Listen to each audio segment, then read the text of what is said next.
Boker Tov, Chodesh Tov, à toute la Yeshiva Akdosha, tous les branchés, tous ceux qui ont les Retzonot, Ezrat Hashem de la Géoula, tous ceux qui sont les activistes de la Géoula, Krova, Ezrat Hashem.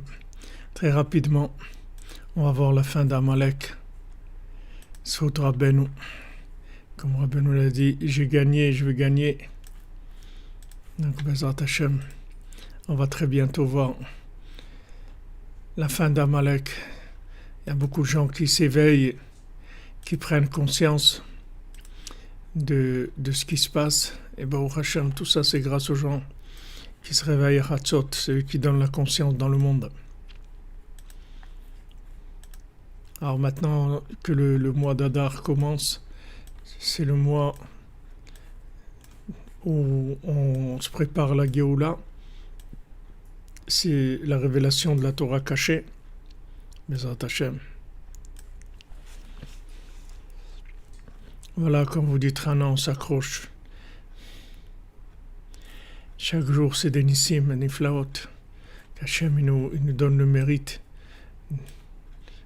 de faire partie des gens qui n'ont pas perdu la tête. C'est des nissim, c'est extraordinaire, vraiment des nissim, des niflaot.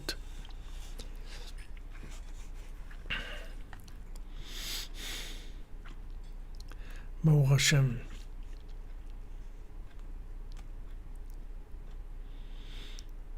Voilà, bon, on a 2 jours de Rosh Chodesh.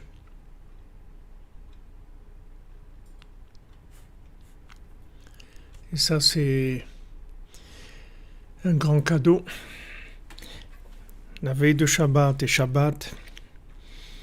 On lit les 4 parashiot aussi. On va commencer à lire Parashat Shkalim. Toutes les Arba parashiot, Parashat Zachor, Parashat Para, Parashat Achodesh.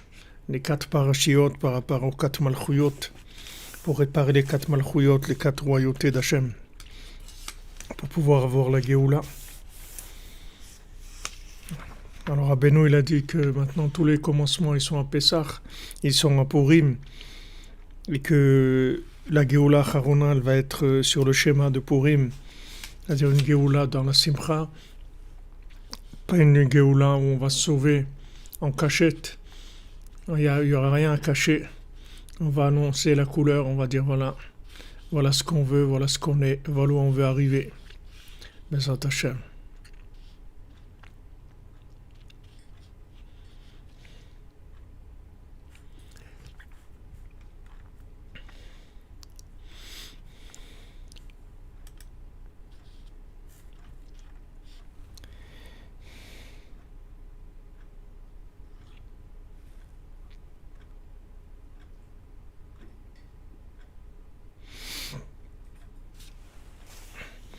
Alors dans la parashat Mishpatim, on voit que Hachem nous demande, il nous dit Ki tireh chamor son echa chovetz tachat masao. Quand tu verras l'âne de ton ennemi qui plie sous la charge, Vechadalta me'azov lo azov ta'azov imo.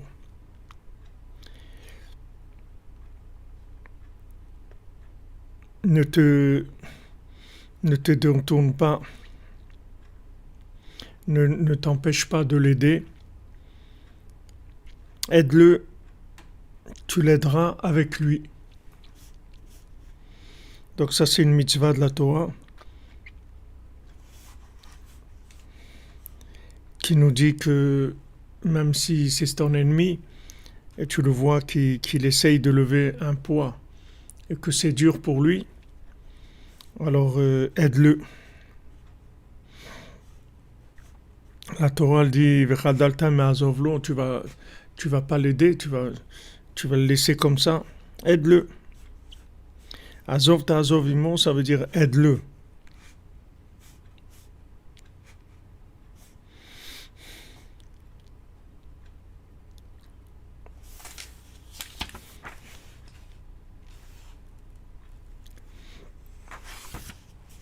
Alors Rabbi Nathan il nous dit Kitire chamor son acha, quand tu verras l'âne de ton ennemi. Dachou abetunuzal son acha shavar avera. Qu'est-ce que ça veut dire ton ennemi? En fait, c'est quelqu'un que tu as vu qui transgressait la volonté d'Hachem. Tu vois quelqu'un qui transgresse ouvertement la volonté d'Hachem.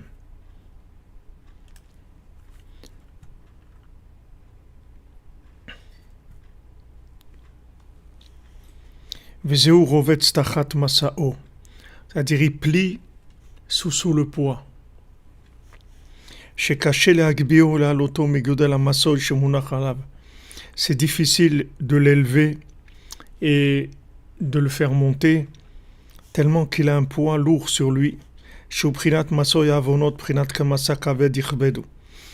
il a un poids de ses fautes. Chaque fois qu'il a fauté, ça lui a ajouté des poids.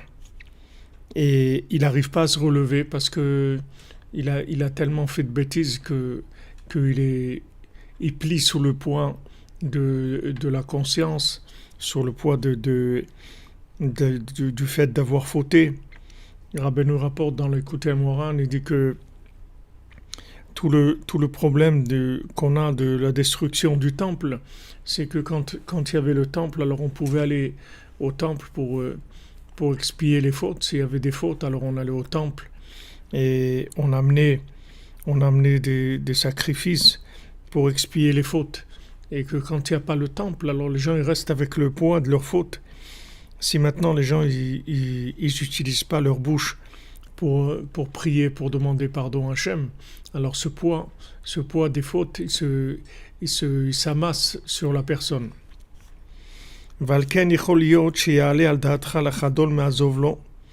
C'est pour ça maintenant quand tu le vois, tu vois quelqu'un qui a fauté et qui se trouve maintenant en difficulté parce qu'il a fauté, il n'a pas le moral, il est cassé, etc. Alors tu peux peut-être penser que il a qu'à se débrouiller, c'est son problème, il avait qu'à pas faire des bêtises et ça aurait été mieux pour lui. Merci Rosalie, qu'Hachem vous bénisse. Echad, on a mis les doigts de Echad, Hachem Echad, Shmo Echad. Alors tu peux penser, tu dis il avait qu'à pas faire des bêtises, c'est tout. Maintenant il a fait des bêtises, ça l'a amené là où il l'a amené. Qu'il se débrouille.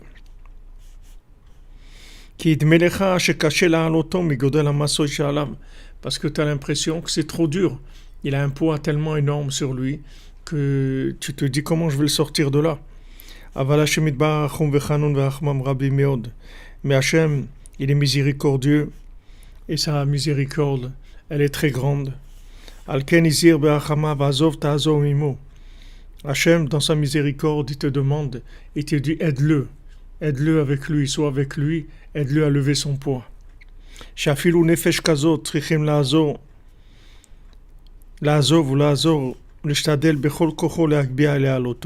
Parce que même quelqu'un, une âme qui est dans des conditions pareilles, il faut l'aider, il faut la relever et il faut faire tout ce qu'on peut pour la refaire, pour monter.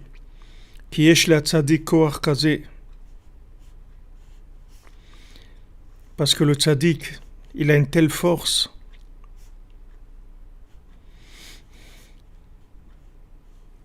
qu'il peut aider à relever le monde entier en fait. Il peut aider à relever le monde entier. שזהו אימו דייקה, כמו שדרשו רבותינו ז"ל, יכול אפילו ישב לו ואמר הואיל ועליך מצווה, תלמוד לומר אימו. Alors maintenant, pourquoi c'est écrit avec lui? Parce que nos sages, ils ont dit que même si tu pourrais penser que lui, il fait rien pour s'en sortir, alors Torah, elle nous dit avec lui. C'est-à-dire que c'est sûr que c'est une grande mitzvah de s'occuper de lui et de l'aider à remonter et à renouveler son âme. Mais tout ça, c'est avec lui. C'est-à-dire, c'est-à-dire que lui-même, il veut.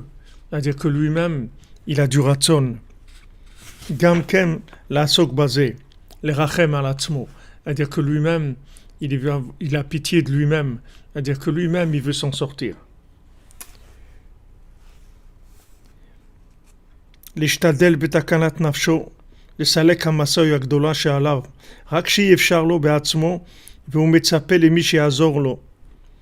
לזה, אז היא מצווה גדולה לעזור לו. C'est-à-dire que maintenant, en fait, c'est quelqu'un qui a fait des bêtises, et il a fait tellement de bêtises qu'il s'est affaibli. Il a affaibli la force de son âme, et maintenant il veut s'en sortir, et il cherche quelqu'un qui l'aide. Il cherche de l'aide, il demande de l'aide. Alors à ce moment-là, c'est une grande mitzvah de l'aider de toutes ses forces, de s'occuper de lui, de le faire remonter. כי יש כוח לחדש נפשו גם כן, אם הוא בעצמו יש לו איזה רצון אמיתי לזה. Parce que c'est une très grande mitzvah, donc de s'occuper de lui, parce qu'il y a une force de se renouveler, de renouveler son âme aussi, si lui-même, il a un ratson véritable, c'est-à-dire il a un vrai vouloir.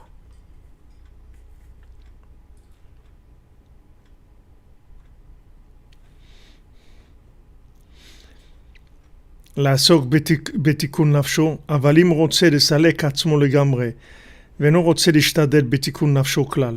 Mais si maintenant, il veut complètement se retirer, c'est-à-dire il ne veut pas du tout chercher à s'arranger, רק רוצה שהצדיק בעצמו יעשה הכל עבורו. Il veut que le tzaddik il fasse tout pour lui. והוא לא יעשה כלל, ולא ישתדל בזה כלל. Et lui, il va rien faire, il va faire aucun effort. אזי בוודאי אין הצדיק צריך לעסוק עמו. Le tzaddik, il n'a pas besoin de s'occuper de lui. כי אי אפשר לעזור לו כשאינו רוצה לעסוק בעצמו בתיקונו כלל. Parce qu'on ne peut pas l'aider si lui-même, il ne veut pas s'occuper de lui-même. S'il ne veut pas s'occuper de s'arranger lui-même, alors il n'y a pas de... On peut rien faire pour lui. כמו שאמר אדוננו מורנו רבנו ז"ל לאחד, comme Rabbeinu, il a dit à quelqu'un, אתה בלעדיי אינך יכול לעשות כלל. Rabbeinu, il a dit, c'est sûr que sans moi, tu peux rien faire du tout. C'est-à-dire, te réparer toi-même, tu peux pas.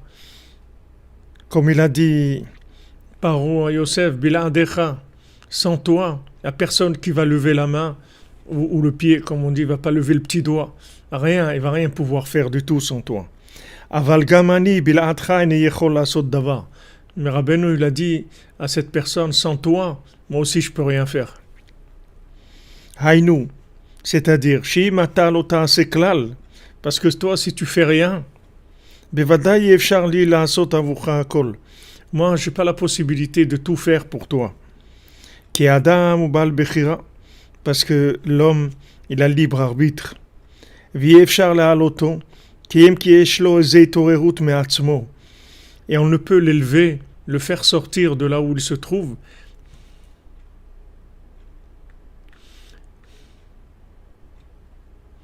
que si il fait quelque chose de par lui-même.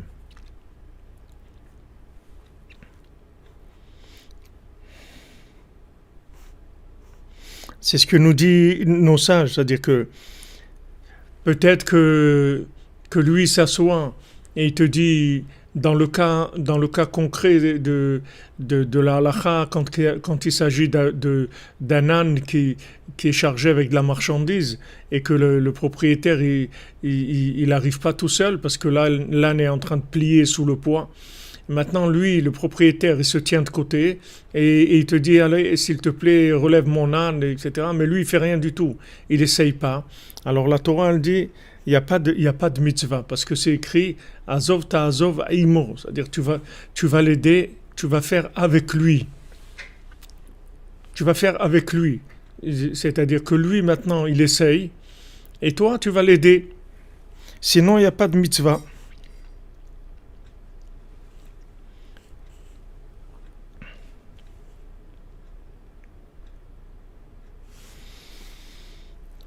Donc ça, c'est C'est l'explication que Rabbi Nathan y donne par rapport à cette halakha, cette mitzvah de la Torah. Et il dit que maintenant, en fait, qui est-ce qui fait cette chose-là? C'est-à-dire, qui est-ce qui fait cette mitzvah? C'est le tzaddik. Rabbi Nathan, il rentre directement dans le union du tzaddik. C'est-à-dire que Rabbi Nathan ne parle pas de quelqu'un d'autre. Il parle du tzaddik qui va s'occuper, en fait, de faire remonter tous les gens qui cherchent à remonter et qui n'arrivent pas de par eux-mêmes parce qu'ils n'ont pas la force. Donc maintenant que tu n'as pas la force, c'est pas un problème. Le seul problème qu'il y a, c'est que si tu veux pas, ça c'est un problème.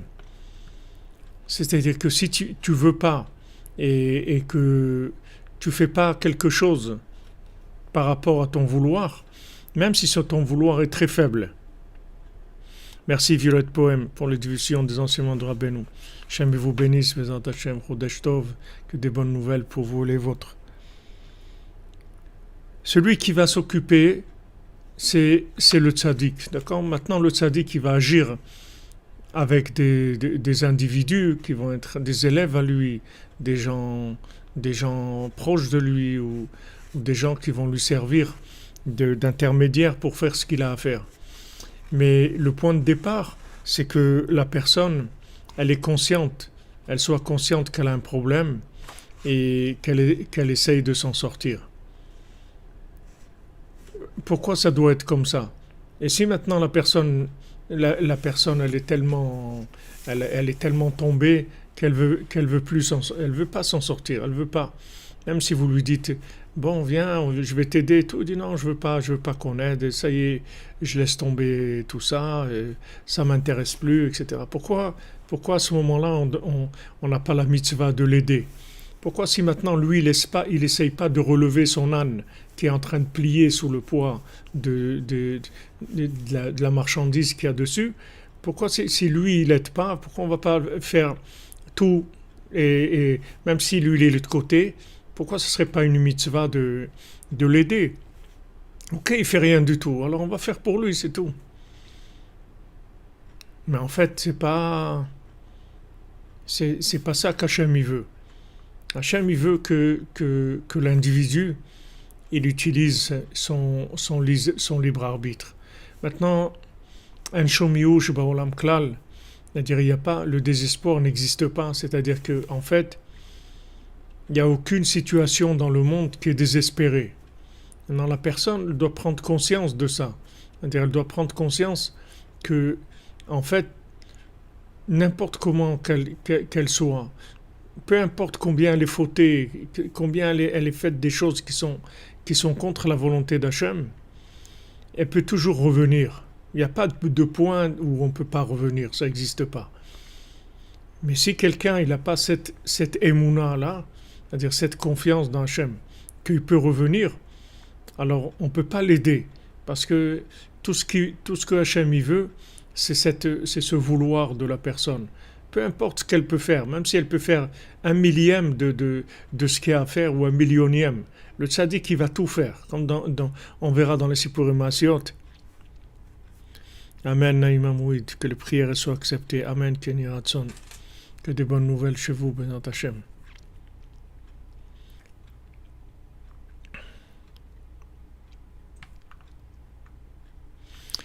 S'il manque de discernement parce qu'il est sous l'emprise d'une autre personne, peu importe quelle est la raison pourquoi il n'a pas de discernement, que ce soit l'emprise d'une autre personne, que ce soit l'emprise de la télé, que ce soit l'emprise de la drogue, que ce soit l'emprise de l'argent, peu importe ce qu'il a amené là où il est.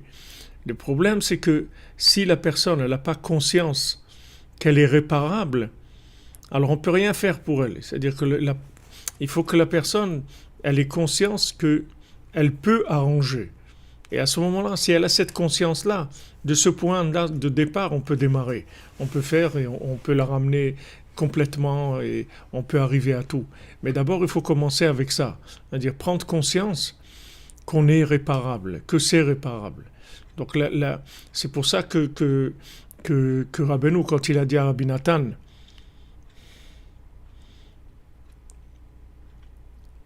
tu n'as pas d'émouna. Alors Rabbi Nathan, il était très étonné. Il a dit comment comment je... Et Rabbi Nathan, Rabbeinu lui dit, tu n'as pas d'émouna. Il était choqué, Rabbi Nathan. Et si Rabbeinu lui dit ça, il sait que c'est vrai, parce que c'est Rabbeinu qui dit. Amen, amen. Prospère Asher Aflalou, Lévi. Faut Hashlema pour tous les malades, Bézant Hashem. Alors, Rabbeinu, il a dit à Rabbi Nathan, tu n'as pas d'émouna en toi, le problème. Le problème que tu as, c'est que tu ne crois pas en toi. C'est ça ton problème. C'est pour ça que tu ne peux pas avancer. C'est-à-dire, si tu ne crois pas en toi, tu ne peux pas avancer. C'est-à-dire, c'est vrai que on dit ouais, il faut pas avoir d'orgueil et de croire qu'on est capable de faire des choses. C'est tout Hachem qui fait.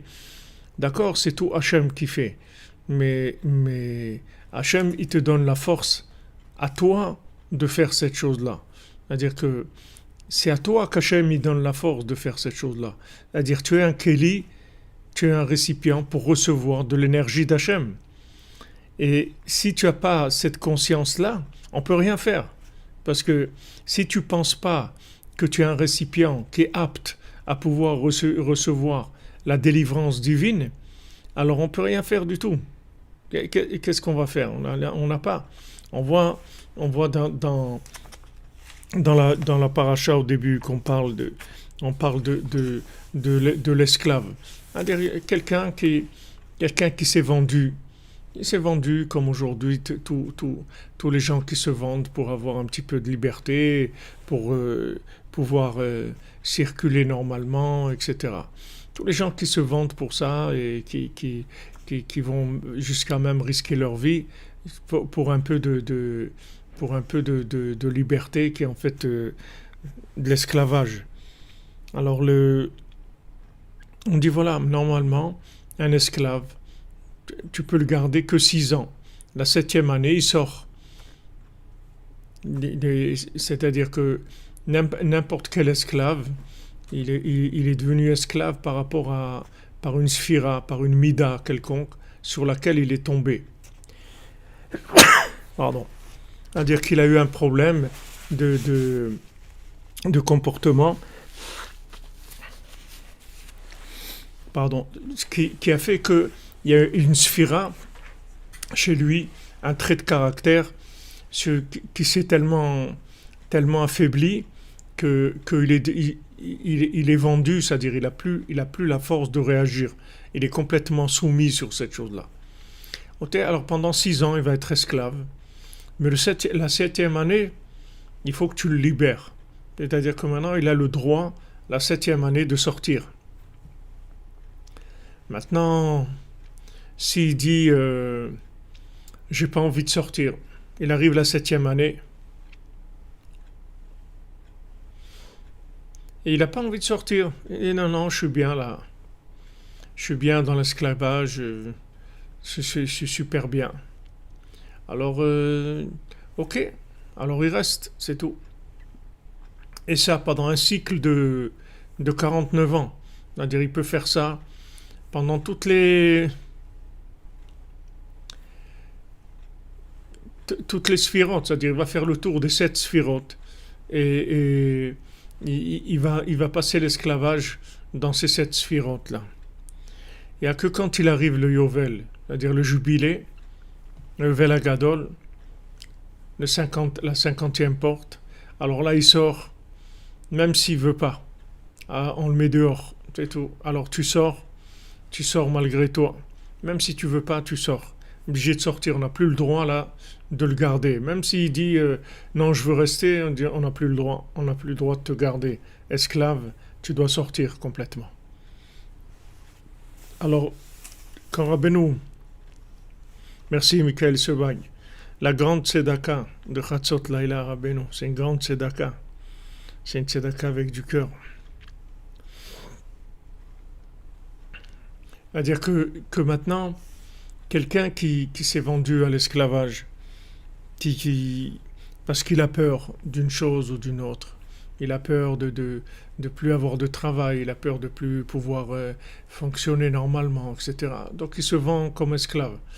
Alors, normalement, il y a des cycles de 7 années, et chaque 7 années, il peut sortir. Maintenant, si malgré ça, il dit à Avti Adoni, j'aime mon maître, j'aime être esclave.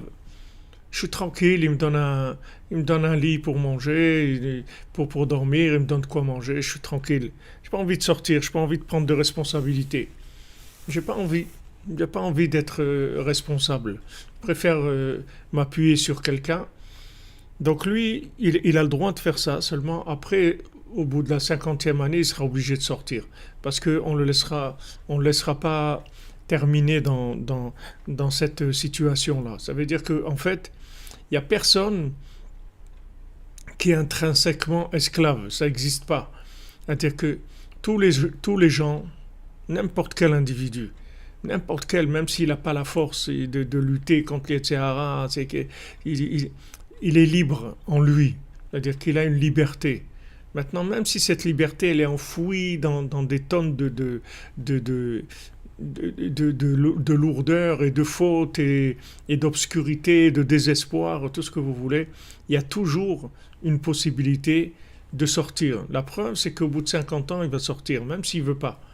C'est-à-dire, même s'il dit non, le fait qu'il est resté 49 ans, on est obligé de le mettre dehors. C'est-à-dire que on va le faire sortir malgré lui, c'est-à-dire on va le tirer par en haut, même s'il veut pas. Mais dans le cas, si vous voulez, normal, le cas normal, c'est qu'il faut que la personne elle-même, elle cherche à s'en sortir.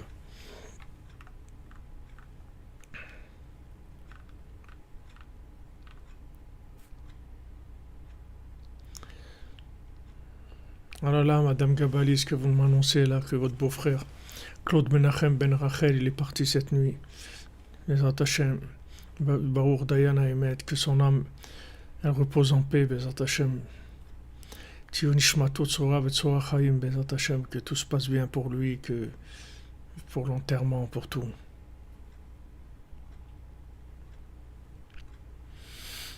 Non, j'ai pas réponse à tout, et Déborah, quelle réponse à tout? Je réponds à rien du tout. Moi, je vous donne ce que Rabbeinu dit, qu'est-ce qu'est la réponse que j'ai?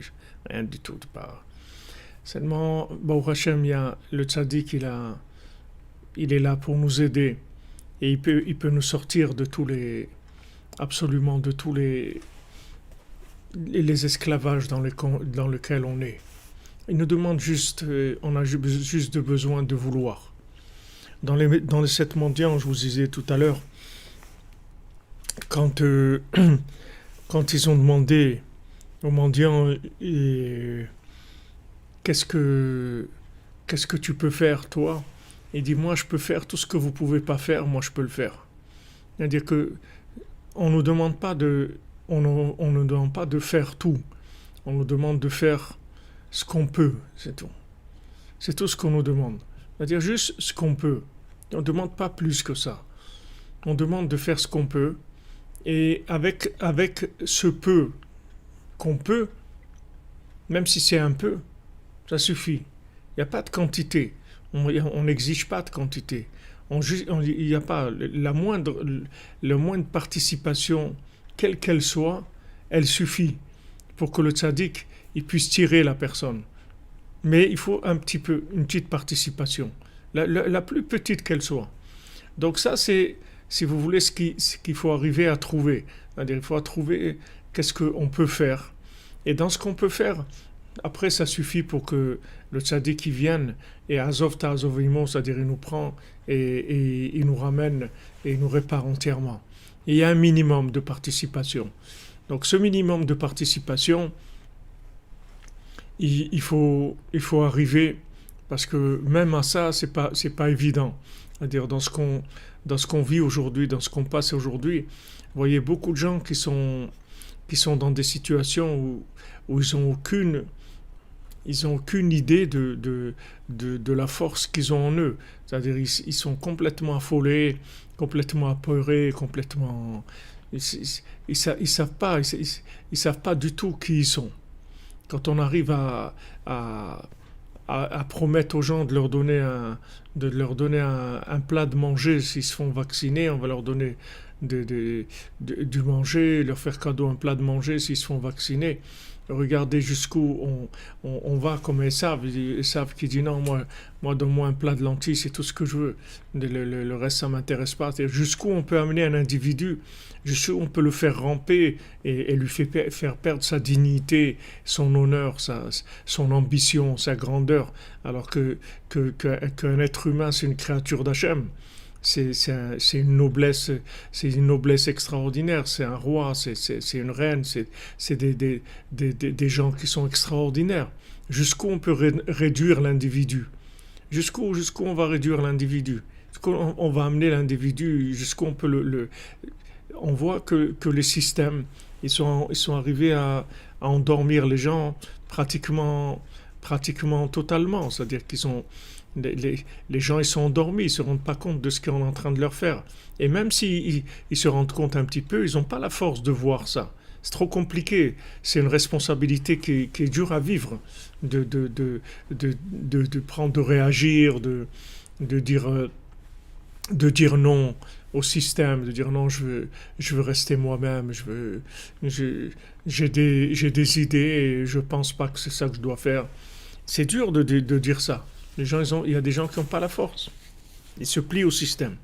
Alors nous, ce qu'on doit faire, c'est aller être avec lui. Merci Rinadre pour votre tzedaka, qu'Hachem puisse guider Raphaël à lire sa parashat Mishpatim chaque année, être dans l'étude de la Torah. Amen. Bezat Hashem. Bezat Hashem.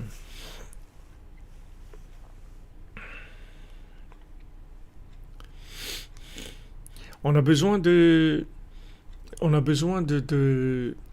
vraiment délivrer l'humanité. Alors quand Rabbeinu il a utilisé le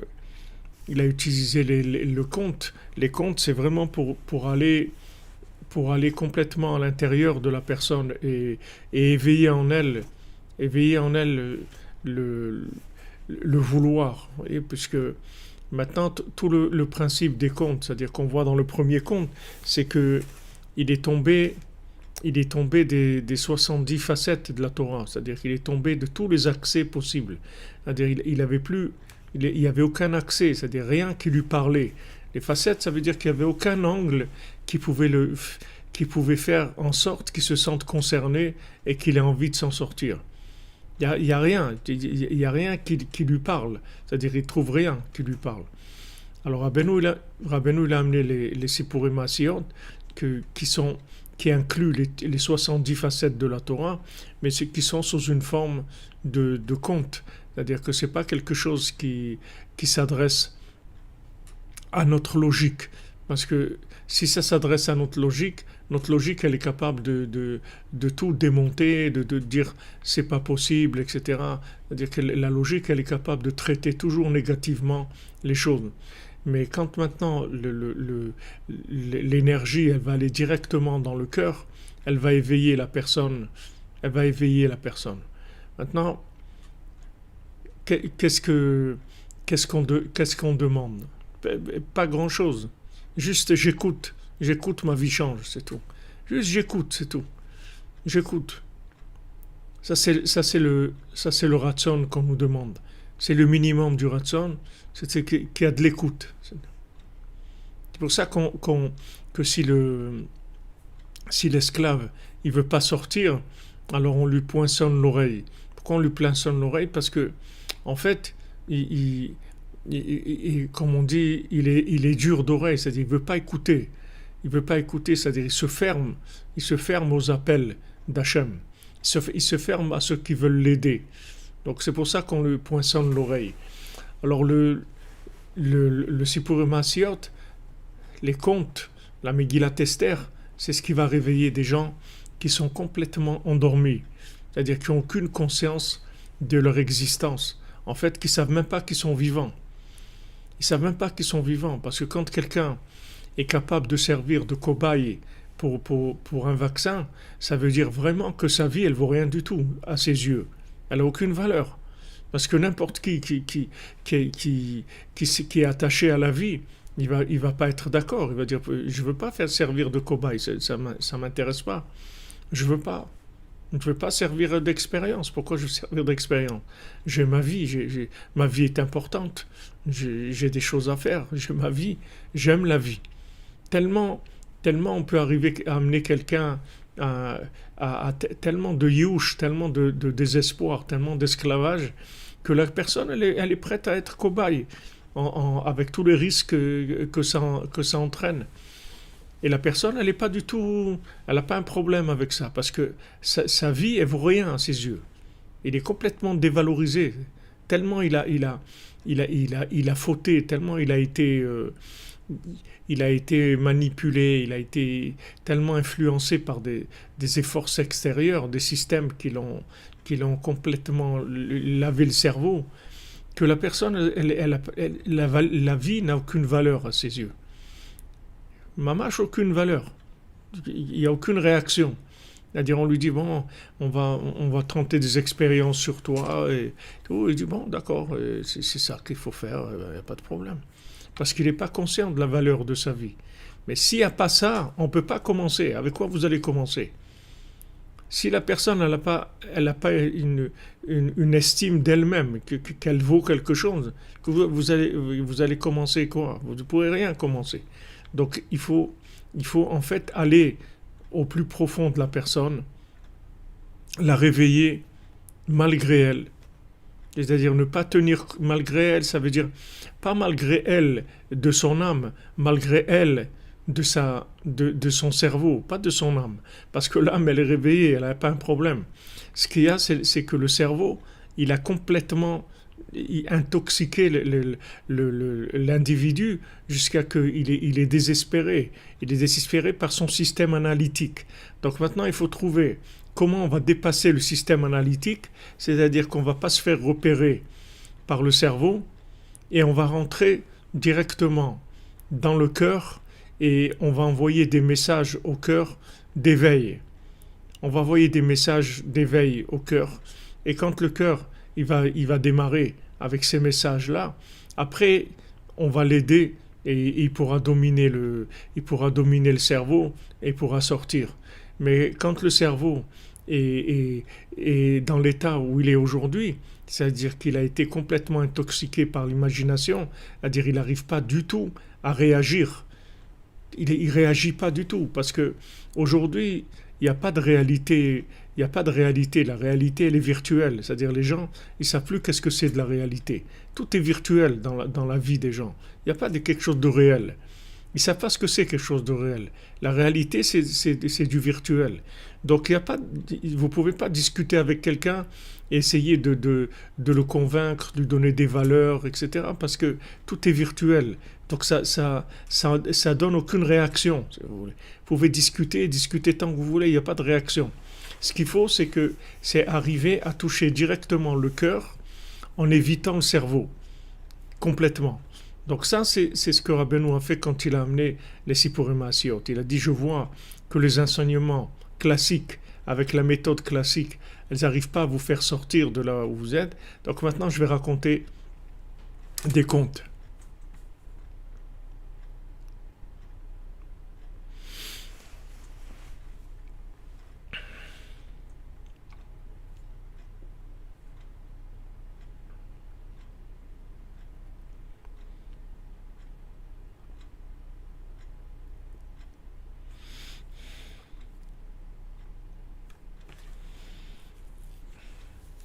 La vie Avraham, Bezat Hashem, Hatzlacha, une grande Hatzlacha. Là, je vois, je ne sais pas de quoi vous discutez, hein, je n'ai pas suivi vos discussions, mais si vous voulez, ici la question c'est comment, comment, on, comment on arrive à libérer un esclave qui n'est pas conscient qu'il est esclave. C'est-à-dire un esclave heureux dans sa situation d'esclave, comment on va faire pour le faire sortir? D'après les normes, on ne peut rien faire. C'est-à-dire que si la personne, elle ne cherche pas, elle n'ouvre pas un dossier pour sortir, elle ne remplit pas un dossier où elle dit « je fais une demande, je veux sortir, normalement, on ne peut rien faire du tout. Mais maintenant, on va aller plus loin. C'est-à-dire que la miséricorde d'Hachem va aller plus loin, on va provoquer le réveil.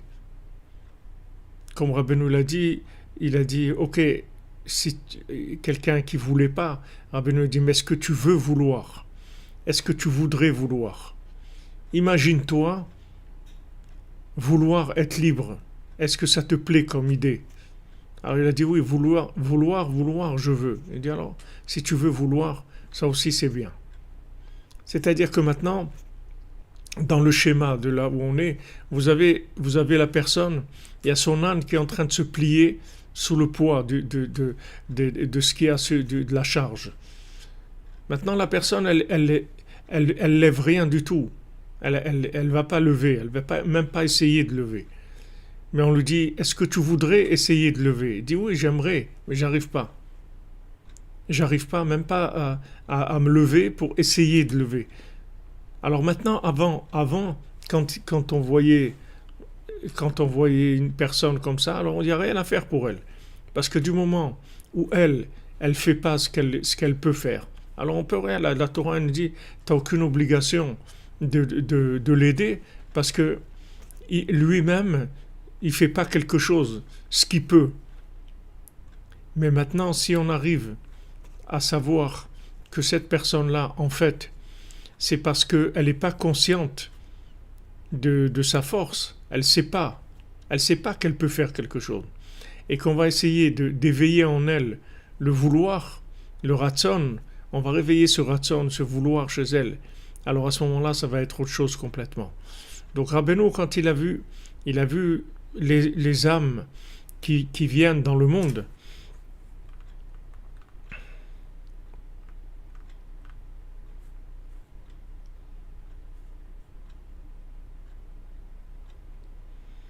ah ben oui, Lionel, mon cher Lionel, c'est vrai, ils offrent du cholent comme Esav. Esav, il a dit, moi, ce que je veux, c'est du cholent. Donne-moi un cholent rouge et le reste, garde-le, c'est tout. Moi, là, je suis pas intéressé par le droit d'aînesse.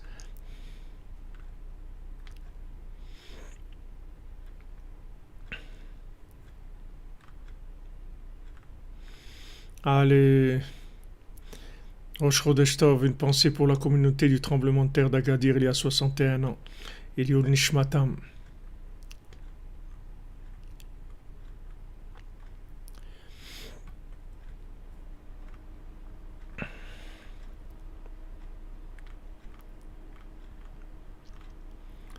Je me souviens de ça.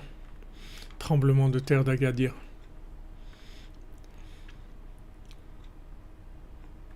Il y a des kishkes aussi, ouais. Il y a des kishkes qui donnent. Mais c'est-à-dire que ce qu'il faut que vous sachiez, c'est que les âmes qui viennent aujourd'hui, ce sont des âmes qui ont traversé beaucoup de choses et qui sont dans un état très très fatigué, qui sont épuisés, qui n'ont pas beaucoup de force. Comme quelqu'un, vous prenez après qu'il ait traversé des milliers de kilomètres et il a plus de force, il est au bout. C'est-à-dire qu'on est en train de fermer la boutique. Hachem, il est en train de réparer le monde. C'est la dernière réparation à la fin. Donc toutes les âmes qu'il y a aujourd'hui, ce sont des âmes qui ont essayé, qui ont fait tout ce qu'ils ont pu et ils sont revenus. Elles sont énormément fatiguées. Donc il faut un traitement. Il faut un traitement spécial. C'est pas quelque chose. Vous pouvez pas leur dire de se prendre en main eux-mêmes. Ils peuvent pas. Ils peuvent pas se prendre en main. Ils peuvent pas se prendre en main. C'est impossible. Ils ont besoin d'une assistance. Et avant, c'était une assistance maximum de 90%. Aujourd'hui, il faut une assistance 100%. Vous ne pouvez plus 90%, parce que les 10% d'apport personnel, ils ne les ont pas, les gens. Ils n'ont pas le 10% d'apport personnel. Ils n'ont pas. Nous, on est privilégiés. Si on arrive à se lever la nuit, on fait partie des gens qui sont en dehors en dehors de l'exil. On est sorti de l'exil déjà. Quelqu'un qui se lève la nuit, qui arrive à enlever sa couverture pour se lever et parler avec Dieu, écouter un shiur de Torah, mais c'est quelqu'un qui est... c'est l'Amérique d'avant, qu'on disait c'est l'Amérique, c'est-à-dire c'est vraiment, il a découvert l'Amérique, c'est l'or, c'est la, c'est la Géoula, il est dans la Géoula, il est dans Mashiach déjà, c'est-à-dire mais maintenant, il y a qu'est-ce qu'on fait avec les autres, comme il a dit le roi, qu'est-ce qu'on fait avec les autres?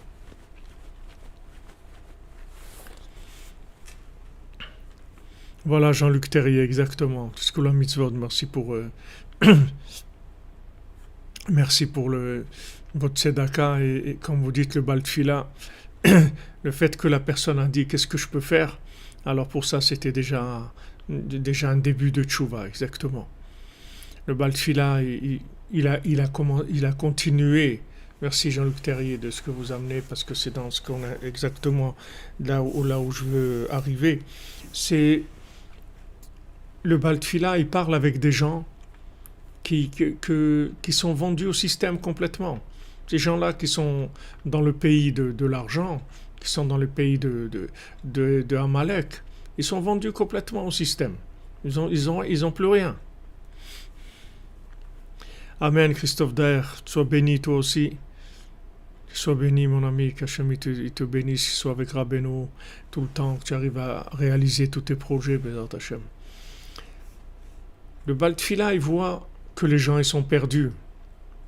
Il dit pas, ah bon, alors je vais aller voir qui est-ce qui est intéressé à vouloir s'en sortir du système de l'argent. Comme on a dit aujourd'hui qu'en fait la guerre, la guerre qu'il y a aujourd'hui, c'est entre le pouvoir de l'argent et le pouvoir d'Hachem, entre la foi et le pouvoir de l'argent. C'est ça la guerre, c'est tout. Quand vous simplifiez tout, c'est ce qui reste, c'est-à-dire sur le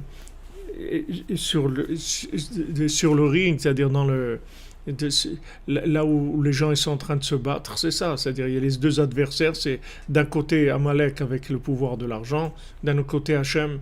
Voilà, c'est ça l'affrontement qu'il y a. Donc maintenant le Baltfila, quand il vient, il va parler aux gens. Normalement, il doit chercher des gens qui cherchent à s'en sortir. Il doit de dire voilà, est-ce que maintenant des gens qui cherchent une petite annonce. Il dit maintenant si vous voilà toute personne qui est intéressée à s'en sortir, alors je peux l'aider. Il y en a, il va pas avoir de clients s'il fait ça. Il y a personne qui va venir parce que les gens ils ont pas de force de par eux-mêmes. Donc il va voir les gens qui sont le moins corrompus, c'est-à-dire ceux qui sont à l'extérieur, c'est-à-dire qui sont à la limite, c'est-à-dire entre ce pays et qui sont les gardiens tout autour. Alors il parle avec eux. Et les gens, au début, ils n'écoutent pas du tout. Donc vous voyez que par rapport à ce qu'on est en train de dire, il y a une autre méthode. C'est-à-dire qu'on va aller plus loin que ce que la Torah nous dit ici, que si lui ne fait pas quelque chose, tu n'as pas une mitzvah de le faire. Ok, je n'ai pas une mitzvah, mais je vais le faire quand même. C'est-à-dire que je vais aller l'aider à vouloir s'aider lui-même. C'est-à-dire je vais l'aider à avoir envie de s'en sortir. Donc le Baltfila, il parle avec lui. Au début, il n'écoute pas. Le Baltfila, il revient. Et il n'écoute pas. Le Baltfila, il revient encore. Et à la fin, il soupire, il dit, de toute façon, qu'est-ce que je peux faire? Moi, je vais aller lutter contre le monde entier.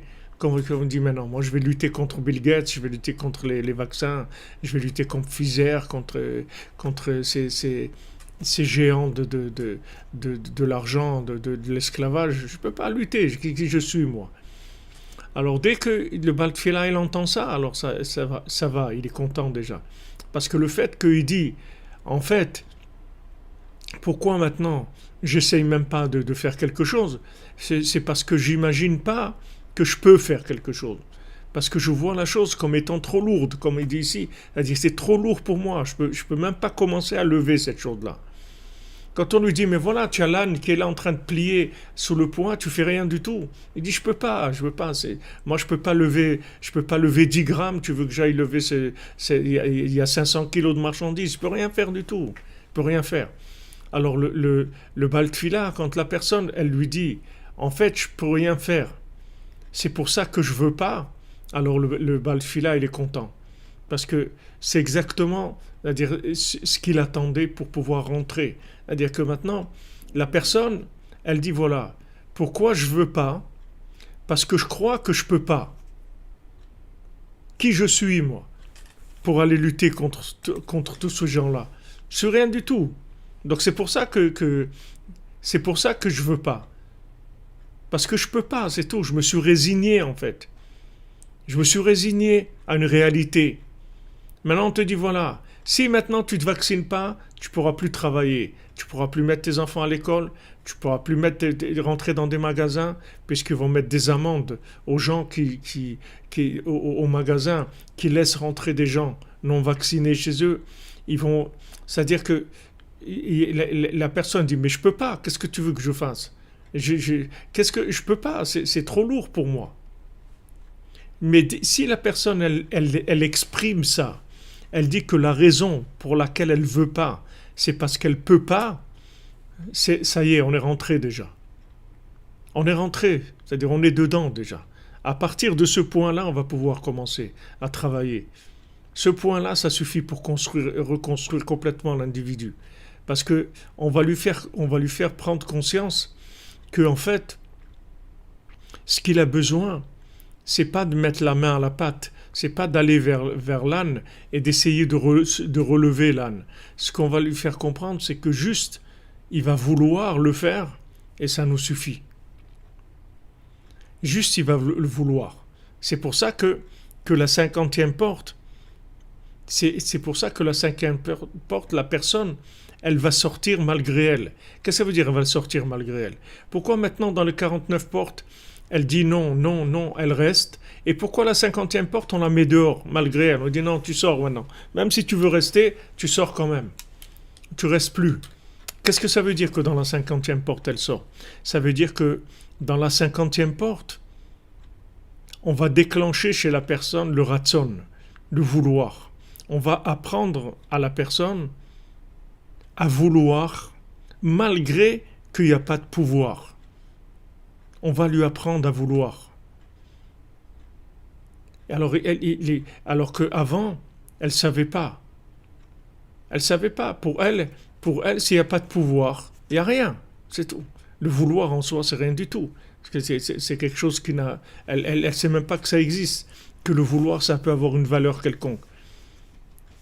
Et maintenant, quand on arrive avec la Megillat Esther, avec la Torah de la 50e porte, la Torah d'Atika Stima, c'est-à-dire la Torah qui était cachée, les Sipurim Asiyot, ça, on va montrer à la personne avec ça que le vouloir, c'est plus important que tout. Que en fait, tout ce qu'Hachem il a créé depuis Maaseh Bereshit, c'est pour le vouloir. C'est pour que les gens y veulent, c'est tout. Hachem il dit, moi je te fais tout. Moi, je fais tout. Je veux rien que tu veuilles, c'est tout. Moi, je vais faire le 3e temple. Je n'ai pas besoin de toi. Je veux pas que tu fasses... Je veux que tu fasses rien du tout. C'est pas qu'on va faire un petit peu du 3e temple et Hachem, il va continuer. Non, on va rien faire du tout. On fait rien du tout. On fait juste ce qu'on veut. Juste on demande à Hachem, s'il te plaît. C'est tout. Reconstruis le temple. C'est tout. S'il te plaît, Hachem, délivre-moi. Alors maintenant, si vous dites à quelqu'un que c'est ça que ça coûte, mais tout de suite il va le faire. Parce que toute la raison pourquoi maintenant il n'essaye pas, parce qu'il croit qu'il faut faire quelque chose. Donc quand il voit l'âne, il voit le poids qu'il y a sur l'âne, il dit c'est impossible. Mais si maintenant vous lui dites on t'a pas dit de lever, tu lèves rien du tout. Ah bon, alors qu'est-ce que je fais? Tu veux. Est-ce que tu voudrais maintenant te relever? Il dit, c'est sûr que je voudrais me relever. Mais je voudrais me relever. Mais à quoi ça sert que je veuille? Non, non, non. Ça suffit. Ça suffit. Donc ça, c'est voulu. Ça, c'est le 7e mendiant, si vous voulez. C'est le 7e mendiant, c'est-à-dire c'est le mendiant de la Simcha, c'est le mendiant de Mishenichnas Adar Marbim Besimcha. Marbim Besimcha, c'est le Shem Membet, Marbim Besimcha, c'est le Shem Membet. C'est-à-dire que maintenant, on rentre dans une façon d'approcher les choses qui est complètement différente de ce qu'il y avait avant. C'est-à-dire qu'on est complètement sorti de l'emprise de Esav. Amen, Déborah Alp, que Hachem nous donne à tous le vouloir. Amen, Bézant Hachem, à toute l'humanité. Juste de dire, apprendre aux gens que s'ils veulent être libres, ça suffit. Ça suffit. Qu'ils n'ont pas besoin de casser les chaînes et de trouver comment se débarrasser du poids des problèmes. Juste le vouloir, c'est tout. Donc le septième mendiant, c'est le roi, il avertit. Il lui dit, regarde, tu vas perdre le pouvoir. Et quand tu vas perdre le pouvoir, sache qu'il va te rester une seule chose, c'est que tu dois être Bessimcha. Tu dois être Bessimcha. Tu dois être joyeux. Tu dois être joyeux. Yosef, il a tout perdu dans sa vie, mais il est joyeux, parce qu'il sait que c'est Hachem qui est avec lui. Même que ses frères ils ont voulu le tuer, qu'il a été jeté en prison, 12 ans en prison. 12 ans en prison. C'est pas une garde à vue, c'est 12 ans en prison. Et il dansait toute la journée. Nos sages nous disent, toute la journée, il faisait que rire et danser. Il faisait que ça. Donc ça lui a permis de garder l'alliance avec Hachem, de rester lié avec Hachem, de garder sa confiance dans Hachem. Donc ce que le septième mendiant, il vient réparer les jambes, il vient réparer le pouvoir avec la joie. C'est-à-dire que maintenant, quand on se rend compte que le vouloir, ça suffit, alors ça nous donne de la joie, parce que on sait que ça y est, tout est possible. Uniquement avec le vouloir, ça suffit. Pourquoi ? Parce qu'on est dans la 50e porte. Et dans la 50e porte, il n'y a pas besoin de faire. Il y a besoin juste de vouloir, c'est tout. Parce que dans la 50e porte, il n'y a pas d'action possible.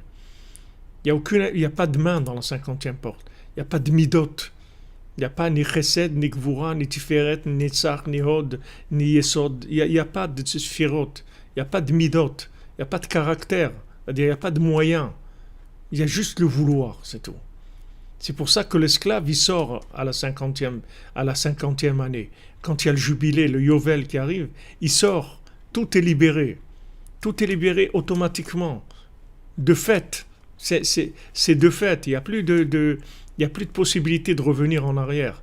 Parce qu'il n'y a pas de midot, il n'y a plus de mesure, il n'y a plus de calcul. C'est juste le vouloir. C'est tout.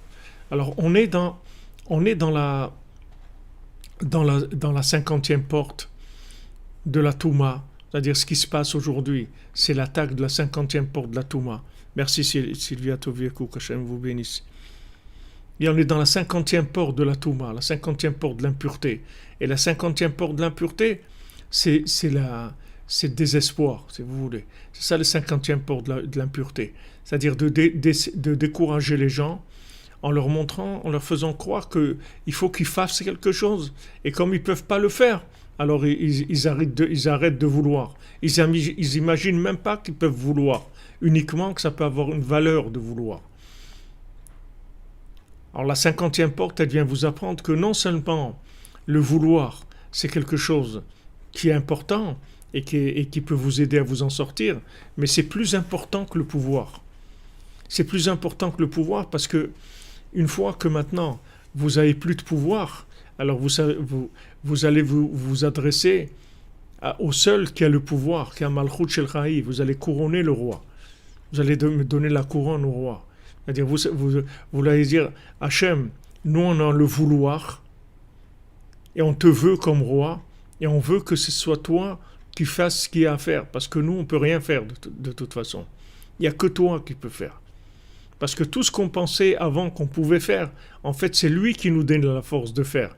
Mais maintenant on va arriver à cette évidence-là par la contrainte de la vie. C'est-à-dire la vie elle va nous amener à ça. Qu'on est obligé de se remettre entièrement entre les mains d'Hachem parce qu'il n'y a aucune solution concrète où on ne voit pas la porte de sortie d'une façon logique, sinon on aurait fait quelque chose, mais on ne peut rien faire. On nous met dans une situation où on ne peut rien faire, comme avant Purim, qu'on ne peut rien faire. Que voilà, le Hachvérosh, il a donné sa bague à Haman, et donc maintenant Haman, il est déchaîné, il est déchaîné, il va essayer de faire tout ce qu'il peut pour essayer de détruire. Et qu'est-ce qu'il fait Mordechai? Il réunit tout le monde. Et il commence à prier. Il commence à crier vers Hachem. Ils commencent tous à crier vers Hachem. Et Hachem, il intervient. Et Hachem, il les délivre. Bien qu'ils étaient, on ne peut pas dire qu'ils étaient dans un comportement qui était tellement valable. Ils ont été dans le repas avec Haman, ils ont profité du repas de Achashverosh, ils ont mangé là-bas ce qu'ils ont mangé, ils ont bu ce qu'ils ont bu, etc. Il y a eu ce qu'il y a eu.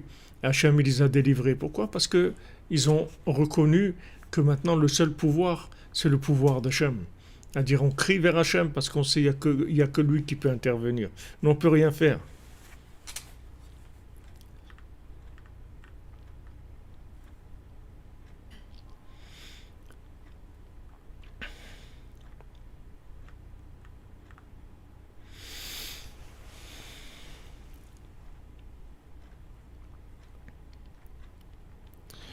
Non, il n'y a pas de paradoxe, c'est pas un paradoxe, Lionel. C'est que vous associez la notion de responsabilité avec la notion de vie et la notion d'être heureux. La, la cinquantième porte, la cinquantième porte, c'est la connexion.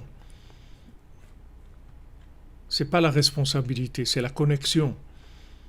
La responsabilité, c'est deux éléments qui sont séparés et il y en a un qui est responsable par rapport à l'autre. Mais la connexion, il n'y a plus la notion de responsabilité, c'est de la connexion, c'est de l'inclusion. Il n'y a pas cette notion de responsabilité, c'est de l'inclusion. La cinquantième porte, c'est une autre dimension. Quand vous parlez de responsabilité, c'est dans les 49.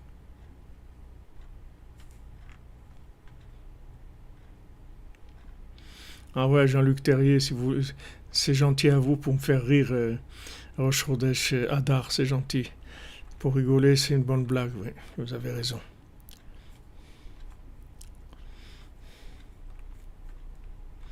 Vous comprenez? Quand vous parlez de responsabilité, ça veut dire c'est les 49 portes. La cinquantième porte, il n'y a pas de responsabilité.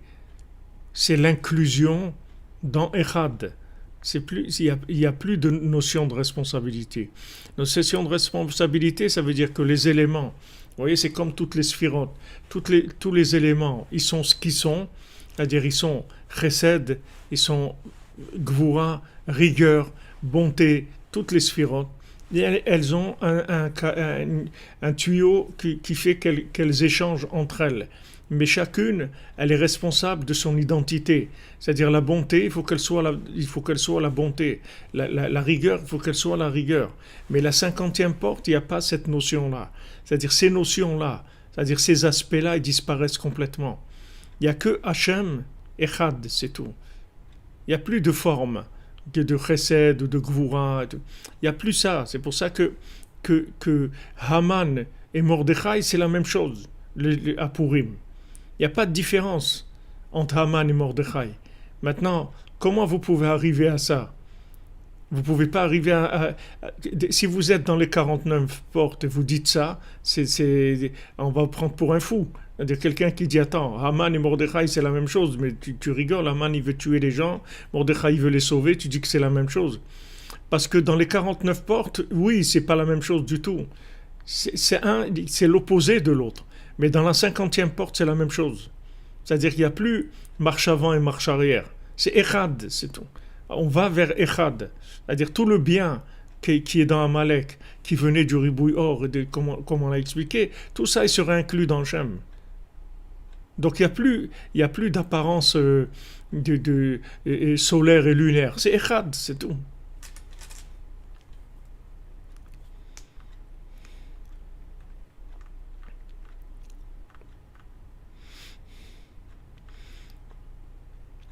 Ouais, on jette notre sérelle. Alors là, oui, Mike, si maintenant quelqu'un se met à réfléchir, il ne peut pas. Il n'y a pas de solution. Logiquement, il n'y a aucune solution. Vous voyez qu'il n'y a aucune solution. Logiquement, il n'y a aucune solution. Mais il faut crier, c'est tout. Il faut crier vers Hachem. Il faut faire les tzot de Rabbeinu, il faut crier vers Hachem. Il faut faire Itbodedut, il faut faire Chatzot, il faut faire Tikkun HaKlali, faire du l'écouter de Filot, et encore de l'écouter de Filot, des psaumes, il faut crier vers Hachem, c'est tout. C'est tout ce qu'on nous demande. D'exprimer un vouloir, c'est tout.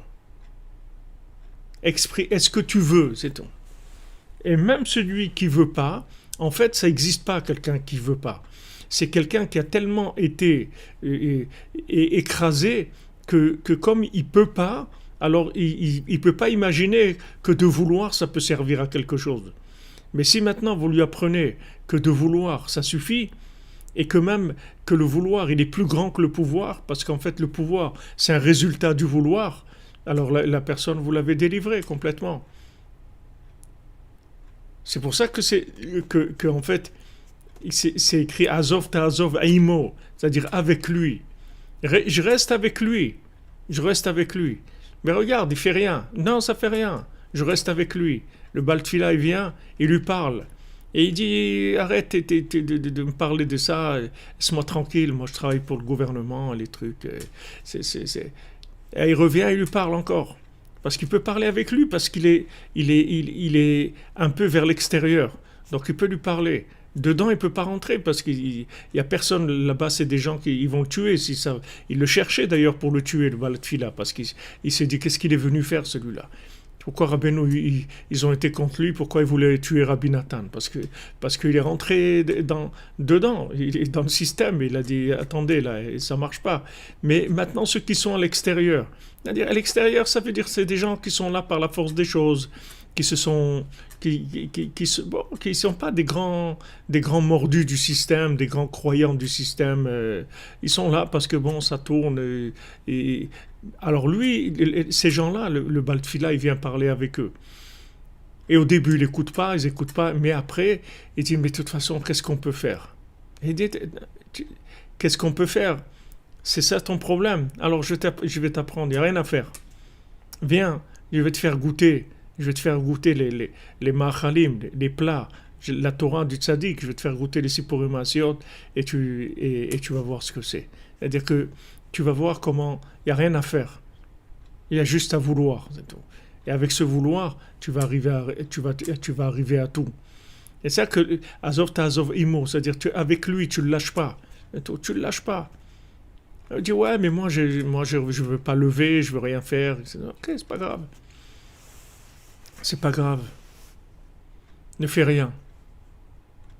Ouais, mais si je fais rien, il va rien se passer. Non.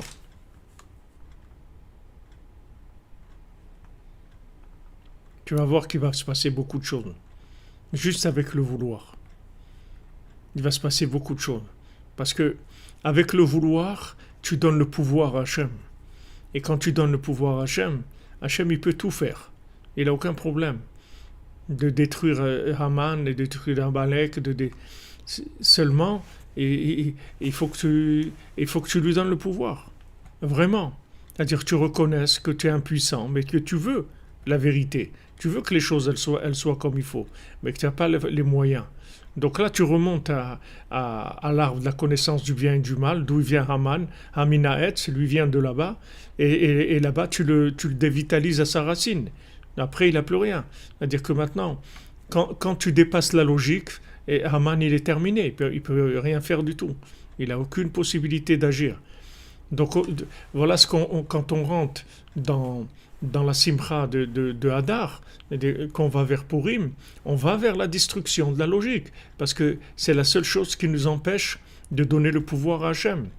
Justement, cet ego qui veut qu'on se prenne en main, qu'on se prenne en charge, qu'on se prenne pour je sais pas quoi, et quand on dit pour qui tu te prends, et les gens ils se prennent pour ça, ils veulent se prendre. Il y a pas à se prendre. C'est Hachem, notre créateur, c'est lui qui s'occupe de nous. On n'a rien à faire dans ce monde. C'est que Hachem qui s'occupe de nous. Nous, ce qu'on nous demande, c'est de vouloir, c'est tout. Alors la simcha, elle déclenche le ratson, parce que la simcha, c'est la connexion avec Hachem. Puisqu'Hachem, il dit, celui qui n'est pas besimcha, je ne peux pas être avec lui. Ça veut dire que celui qui est besimcha, je suis avec lui. Et comme il nous disait le Besançon, chéri, le Foua Shlema, Yitzhak Ben Fortuné, il disait, quand c'est écrit que Mishenichnas Adar Marbim Besimcha, c'est-à-dire on rajoute de la simcha, de là on voit qu'on doit toujours être Besimcha. Parce qu'on nous dit maintenant tu vas rajouter de la simcha. C'est-à-dire que tu as de la simcha tout le temps, mais en Adar, il faut que tu aies encore plus de simra que d'habitude. Comme le roi il a dit à son fils, mais si maintenant tu es Bessimcha, alors je serai encore plus Bessimcha. Si maintenant tu n'es pas Bessimcha, moi je serai Bessimcha quand même, parce que ça veut dire que tu n'es pas un roi. Mais si tu es Bessimcha, alors je serai dans une Simcha Yetera Meshugan, de folie, c'est une grande Simcha. Alors maintenant, la Simcha, si vous voulez, la Simcha elle est liée avec le Ratson. Le Ratson c'est la Simcha c'est le Ratson. C'est deux choses qui sont liées. Parce que la Simcha elle fait bouger les pieds, et dans le mot Ratson, il y a le mot Ratz, courir. C'est-à-dire c'est le côté des pieds qui se mettent en marche, que maintenant Libo Nasa et Draglav, que son cœur, il a levé ses pieds, comme c'est écrit pour Yaakov Avinu, que maintenant du fait que son cœur, il a été touché par la lumière, il arrive à bouger ses pieds, à lever ses pieds. Mais on n'est pas passé par le cerveau, c'est-à-dire on a complètement court-circuité le système nerveux. C'est-à-dire normalement les informations, elles partent du cerveau vers les pieds, mais on utilise de l'énergie nerveuse, on n'utilise pas de la connexion. L'énergie nerveuse, c'est le principe de la logique, c'est le principe des sphirotes, si vous voulez. Les sphirotes, elles-mêmes, elles sont des parties de l'infini, mais qui sont des entités en elles-mêmes, que normalement elles doivent tous aller vers Malchut, en fin de compte, et s'inclure dans le pouvoir d'Hachem. Mais comme maintenant elles ont leur propre identité, c'est très très difficile de les inclure dans Echad. Donc les sphirotes, si vous voulez, c'est elles qui créent à un moment l'impossibilité de se connecter, parce qu'elles ont une entité en elles-mêmes. Et comme elles sont opposées, c'est très difficile. Mais quand maintenant on arrive au bitoul du sechel, c'est-à-dire on annule la tête complètement, il n'y a plus de tête, on ne comprend rien. On ne sait rien, on appelle Hachem, c'est tout, on ne sait rien du tout. On ne comprend rien. Alors on court-circuite le système du cerveau. Et là, on n'a plus besoin d'énergie nerveuse. On n'a plus besoin d'énergie. On a si vous voulez, en nous, on a deux moteurs. Il y a un moteur qui est le cerveau, et il y a un moteur qui est le cœur. Ce sont deux moteurs. Le moteur du cerveau, il fonctionne avec la 49 portes, c'est-à-dire avec tout ce qui est la logique analytique, la compréhension.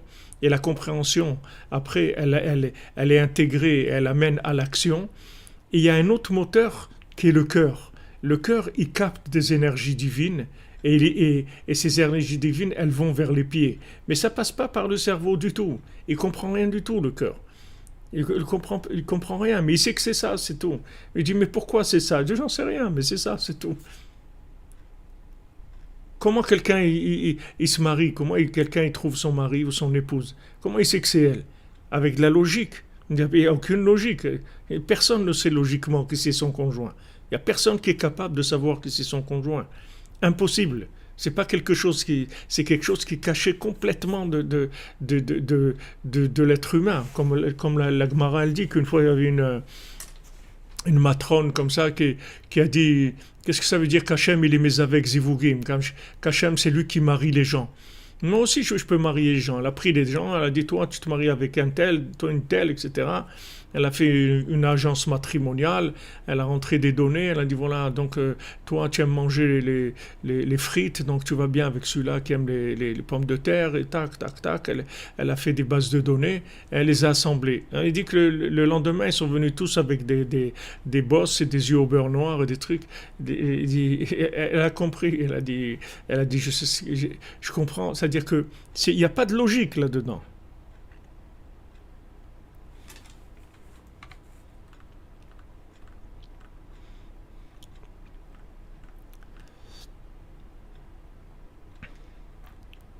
Il n'y a aucune logique. Vous comprenez? C'est impossible de connaître son conjoint. C'est impossible, logiquement. On va le découvrir dans notre vie, mais on ne sait pas qui c'est. C'est-à-dire que dans notre tête, il n'existe pas notre conjoint. Et s'il existe, ça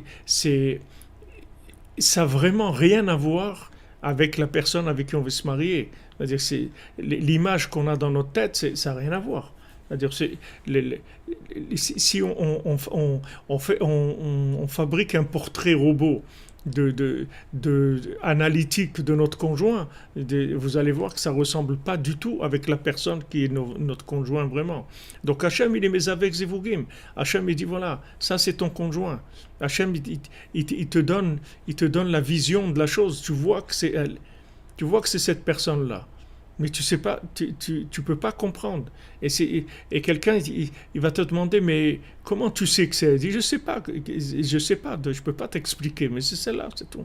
C'est cette personne à qui je vais me marier. Il me dit, mais comment tu as trouvé? Il dit, je sais pas, logiquement, je sais rien du tout. Mais je sais que c'est elle. Alors maintenant, vous voyez que les choses les plus importantes de la vie, c'est des choses où on ne nous laisse pas utiliser la logique. Parce qu'on ne peut pas utiliser la logique pour ces choses-là. La logique, elle n'a aucun accès à ça. Alors si on veut maintenant la Torah de Purim, c'est-à-dire la vraie Torah, parce que la Torah du Har Sinaï, c'était la Torah de la logique, mais la vraie Torah, qui est la Torah de Purim, c'est rien que la Simcha, c'est tout. Il n'y a pas d'autre.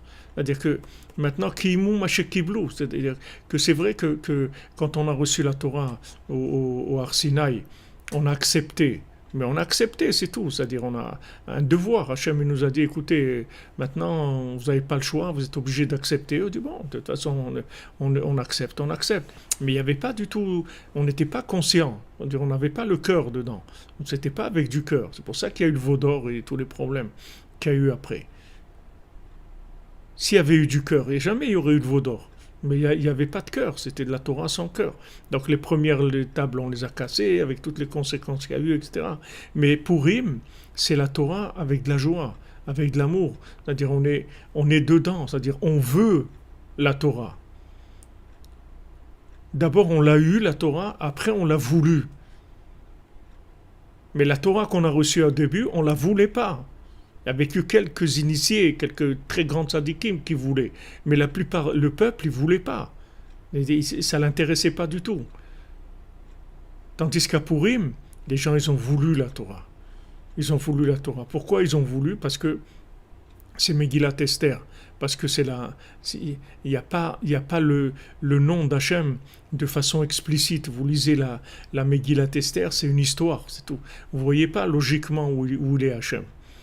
C'est-à-dire, logiquement, vous ne le voyez pas, mais comme ils disent nos sages, tu ne le vois pas parce que c'est que Hachem. Il n'y a plus de nom, c'est Hachem lui-même, les Sipurim Asiyot. C'est pas le Shem Hachem, c'est Hachem lui-même. Donc ce sont des paroles qui rentrent directement dans ton cœur et qui vont t'amener à un changement total, à un progrès, à des choses extraordinaires. C'est à ça qu'il faut faire. C'est ça qu'il faut partager avec les gens. C'est-à-dire il faut savoir que n'importe qui, du moment où il est vivant, on peut le connecter avec Hachem. Juste, il ne faut pas le lâcher, c'est tout. Il ne faut pas le lâcher. Et même, vous voyez, tous ces gens-là qui sont dans les systèmes où ils sont et qui ont été complètement avalés par les systèmes, ces gens-là, on peut les réveiller. Il n'y a aucun problème. Et on est là pour ça. C'est-à-dire notre travail, c'est ça. Et pourquoi Hachem il fait durer? Parce qu'il attend que ces gens-là se réveillent. Et vous avez des gens, j'ai vu, quelqu'un m'a envoyé une vidéo d'un monsieur qui s'est levé ce matin et il a dit, attendez, je me suis levé ce matin, il y a quelque chose j'avais jamais pensé à ça, que maintenant, on est en train de faire de nous des gens des cobayes pour des vaccins. Il dit, mais c'est quoi ça? Moi, je vais servir de cobaye pour un vaccin. Il a dit, voilà, ce matin, je me suis levé, j'ai pris conscience de ça. D'où ça vient, ça? Ça vient des gens qui travaillent la nuit. Ça vient des gens qui réveillent le monde. Ça vient de ces gens-là. Pourquoi ce matin il s'est levé, la semaine dernière non, et il aurait pu jamais se réveiller et jamais penser à ça. Il aurait pu être comme tout le monde en disant c'est bien, c'est super et tout. Comment il s'est levé? Il a dit allez les amis là, il faut arrêter ça. Ils sont en train de nous prendre pour des cobayes. Ils essayent sur nous des vaccins. C'est très grave. C'est très grave. Il a dit il faut prendre des avocats, il faut faire des trucs. Il a dit allez, il faut qu'on fasse quelque chose, etc. Il a dit ce matin je me suis levé, ça m'est venu comme ça. Il dit je suis pas ni religieux ni rien du tout, mais il y a quelque chose qui m'est venu à l'esprit. D'où il a eu cet éveil là? Il a cet éveil des réveilleurs, des gens qui travaillent dans le fond, c'est-à-dire qui travaillent dans l'éveil profond des âmes. Et ça réveille les gens, ça aide les gens. Et c'est pour ça qu'Hachem il fait durer, parce que tous les jours, Baruch Hashem, il y a des gens qui se réveillent et qui veulent un vrai changement, qui veulent vraiment arriver à couronner Hachem. Ils veulent vraiment Esther Amalka, ils veulent vraiment le couronnement de la Shrina. C'est ça qu'ils veulent. Bezrat Hachem, voilà, on est en route. On y va. On est en route pendant ce mois de Hadar. On est en route vers la Géoula. Baruch Hashem que on a ces moments-là. Baruch Hashem qu'on a Rabbeinu qui nous donne la force de faire ça. Parce que c'est pas humain. C'est-à-dire ce qu'on fait, c'est pas humain. Il faut des forces divines pour faire ça. Un être humain, il peut pas faire ça. Même s'il a les forces physiques de le faire. Comme quelqu'un il va avoir envie tous les jours de se lever, tous les jours de faire ce renouveau. C'est le tzaddik qui donne tout ça.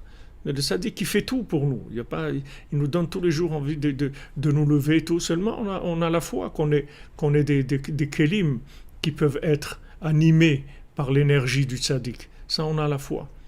On a la foi que le tzaddik il peut tout faire pour nous et on est d'accord. Et on dit on a un récipient qui peut recevoir ça. Sur ça, on n'a pas le droit d'avoir de l'humilité. Ça, c'est pas de l'humilité de dire non, je suis rien. C'est pas de l'humilité. L'humilité, c'est de savoir qu'on est un récipient qui est capable de recevoir la lumière divine et la lumière du tzaddik. Et qu'il peut nous utiliser, Eved Rabbi Nachman Anochi, Eved Avraham Anochi, et qu'on peut recevoir du tzaddik l'énergie qui va amener la Géoula. Et que c'est vrai qu'on participe à la Géoula, et qu'on est des partisans de la Géoula, et qu'on est des gens qui font la guerre contre Amalek. Grâce aux mains de Moshe Rabbeinu. Moshe Rabbeinu lève ses mains vers le ciel. Et Yoshua, il se bat contre Amalek. De Yoshua, de lui-même, il n'a rien. Dès que Moshe Rabbeinu baisse les bras, Yoshua ne peut plus rien faire. Et tant que maintenant Moshe Rabbeinu lève ses bras, alors Yoshua il peut lutter contre Amalek. Merci Mireille M, que Hachem vous bénisse.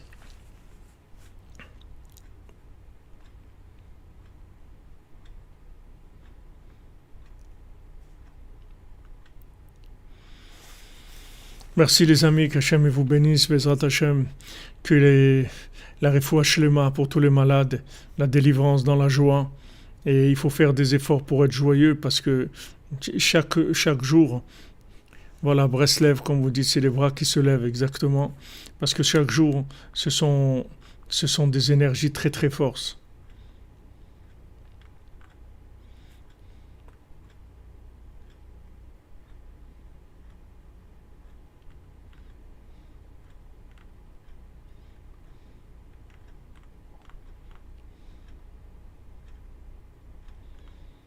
Exactement, comme tu dis, Mike. C'est pour nous amener vers la Emouna, vers la Emouna Pshuta, simplifier, tout simplifier. C'est une grande mitzvah d'être toujours joyeux. On doit se renforcer beaucoup pour éloigner la tristesse et l'humeur morose en étant uniquement joyeux en permanence. Écoutez, Etzot. Merci, Rigui Romain. Merci, John Bong. Qu'Hachem vous bénisse. Soyez bénis, Bezant Hachem. On va lire Parashat Shkalim. On commence. On commence, Baruch Hashem. On commence les 4 parachiotes avec lesquels on va réparer complètement la malchoute.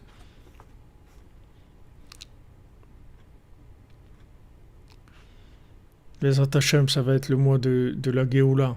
On s'accroche, Rabbeinu l'a dit qu'il a fini, il va finir, donc il va finir.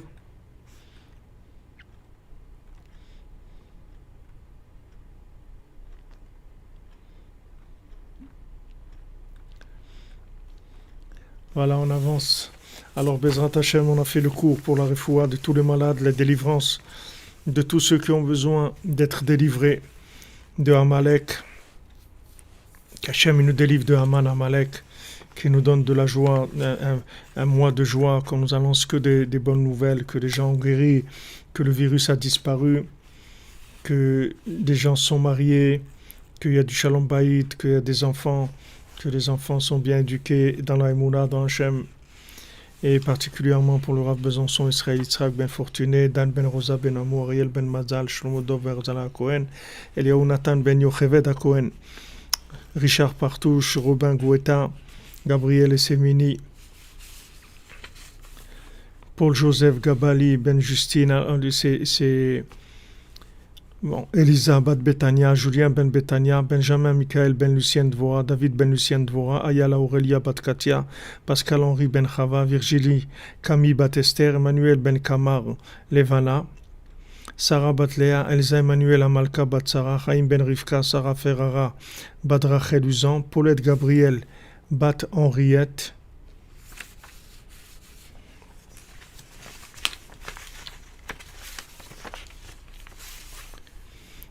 Ejder Bat Fatma, Jacob Ben Oro, Yosef Chaim Ben Julie Sarah, Shimon David Israël Ben Atou, Mesoda Bat Zror, Simi Bat Esther, Simi Bat Léa, Joseph Ben Simcha, Ronan Ben Gemara Simon, Yitzhak Ben Ren Sultana, Gilles Nissim Maxime Ben Feché, Elzeb Bat Denise, Samuel Ben Denise, Talia Elza Bat Denise, Gabi Bat Myriam, Elisha Ben Esther, Chloé Bat Christelle, Elisheva Eliahu Ben Esther, Aya Aurelia Bat Katia, Alexia Ziva Bat Evelyne, Matityahu Ben Dina, Véronique Bat Dina, Moshe Ben Esther, Israël Ben Simcha, Tzvia Bat Aïcha, Aïcha Bat Chassiba, Ruth Bat Aïcha, Ruth Mokoko, Marie-Claire Bat Marie-Claire, Daniel Ben Chana, Mordechai Ben Chana, Esther Bat Tamara, Moshe Ben Esther, Israël Ben Esther, Chana Bat Corinne, Jacques Ben Esther, Alain Ben Esther, Léa Bat Simcha, Yosef Ben Nathan, Esther Bat Aïcha, Machlouf Ben Chaim, Nechama Duna Doli Bat Miriam, Deborah Miriam Bat Corina Yala, Anaïs Michal Bat Sophie Zohar, Shalom Moshe Nachman Ben Sultana Malka, Émilie Bat Odette Simcha, Jérémy Ben Laurence, Robert Ben Virginie, Didier Ben Yosef, Cathy Sylvia Bat Irène, Laurent Eléa Bat Sylvia, Evelyne Chava Bat Denise, Laurence Aliza Bat Marcel, Eva Bat Liliane, Rachel Bat Hanina, Eliaou Moshe Ben Tzipora, Sylvie Bat Esther, Fatima Bat Marjouba, Sarah Bat Fatima, Shakira Bat Fatima, Ariel Bat Chaya, Janine Rosie Bat Josiane, Israël Mir Ben Laurence Aliza, les loups Nishmat de Aimé Boukavel Bat Angélique,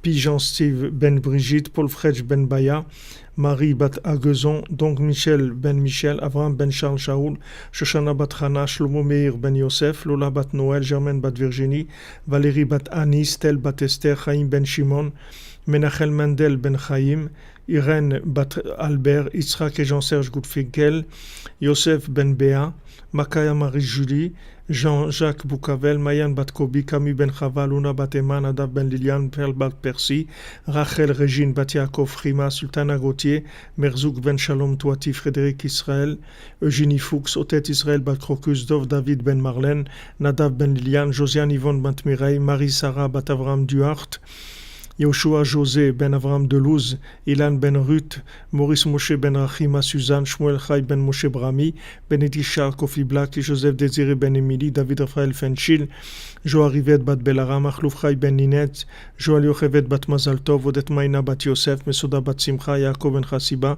Chana Bat Frecha, Shalom Rachel Uzan, Yitzhak Fedida, David Shlomo Ben Zaken Baruch Alevi, Dylan Ben Elise, Nicole Julia Saada Bat Mazal Bat Sari, Avraham Ben Yehuda, Daniel Aaron Ben Juliette, Aaron Ben Avraham, Joseph Désiré Ben Émilie, Shmuel Ben Zahira, Maurice Ben Suzanne, Irène Ben Rachel, Guidon Ben Joséphine, Carole Sultana, Ariane Myriam, Jean-Marc, Joseph Camp Ben Chana, Charles Ben Marcel, Myriam Bat Louise Aziza Akoun, Janine Bat Rosalie, Pilar Bat Zebia, Lionel Moshe Ben Zari Labouze, Aaron Ben Yehuda, Yehuda Elor Korsia, Marie Bat Catherine, Moshe Ben Rachel Aflalo, Théodore Kalatnik, Zora Bat Keira, Véronique Aziable Vignol, Yaou Ben Simcha, Lionel Ben Marguerite, Graziele Bat Rita, Chaya Catherine Bat Esther, David Ben Menana, Rikia Bat Rachma, Marcel Ben Pilar. Alors, Bezat Hashem, Amen. Merci pour vos brachot. Comme on a parlé de refaire un tikkun haklali ensemble, comme c'est le mois d'Adar qu'il faut crier, comme on a dit. Alors, Bezrat Hashem, on va faire pas Motzei Shabbat parce que ça pénalise les gens qui sont sur le continent américain. Et on va faire Bezrat Hashem dimanche soir. Et je vous dirai Motzei Shabbat et dimanche à 1h, je vous dirai à quelle heure. Mais on va faire dimanche soir vers, je sais pas, peut-être 22h, peut-être vers 22h, dimanche soir, Bezrat Hashem. 22h, heure d'Ouman, ça avait fait 21h, heure de Paris. Comme ça laissera aux gens aussi qui sont en Amérique, au Canada, de pouvoir se connecter. Donc ça, on fera Bezat Hashem comme on a fait la dernière fois, Bezat Hashem, que Hashem nous donne le srout, qu'on ait la force. Ensemble, mot à mot, tout le Tikkun HaKlali, ça nous a pris 45 minutes ou 1 heure, mais on le fera en live sur le Tzion avec le Bezat Hashem, qu'on puisse le faire, et même s'il y a comme l'autre fois de la musique et tout, mais bon, Hachem, on est arrivé à le faire, et comme c'est Adar, s'il y a de la musique, ça sera encore mieux, pas de problème.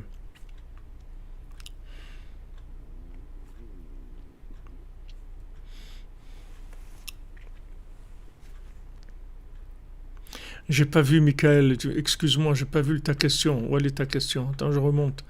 Je vois pas toutes les questions, tu sais, et des fois je vois, des fois je vois pas. Des fois ça passe, parce que ça défile, j'ai pas toutes les choses devant moi. Je vois pas ta question. Merci. Ils prennent l'âme. Et comment je vois pas ta question.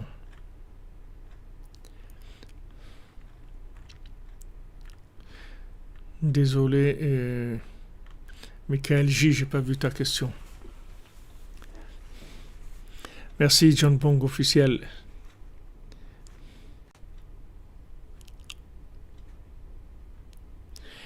Hana SC, vous allez sur le site breslev.fr, là-bas vous verrez. Ici, je sais pas comment ça marche.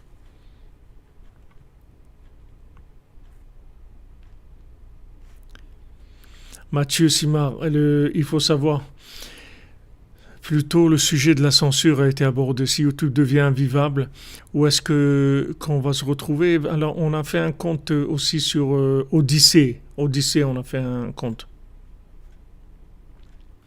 Mais j'ai pas encore essayé de faire fonctionner. Mais je pense qu'ils vont pas fermer tous les comptes d'un coup. Merci Suzanne Juary, je transmets à mon épouse. Voilà, dimanche soir à 21h, heure de Paris, Bezat Hashem. Vous dites Odyssée censurée au Canada? Je sais pas, moi on m'a conseillé de faire sur Odyssée, que ce serait une porte de sortie. En attendant, on est en train d'essayer de faire une sauvegarde de toutes les vidéos qu'on a sur YouTube. Je pense qu'il y en a 3700. Donc on essaye de trouver un système pour pouvoir sauvegarder tout ça. Sous quel nom sur Odyssée? Je ne sais pas quel nom j'ai mis. C'est vrai. Mais de toute façon, on va être en contact. Ils ne vont pas faire ça d'un coup. Donc je vous donnerai les détails si on doit en arriver là. Je n'ai pas par cœur les données pour Odyssée. Mais de toute façon, Breslev sur Odyssée, je crois qu'on est les seuls pour l'instant. Il n'y a pas de gens là-bas.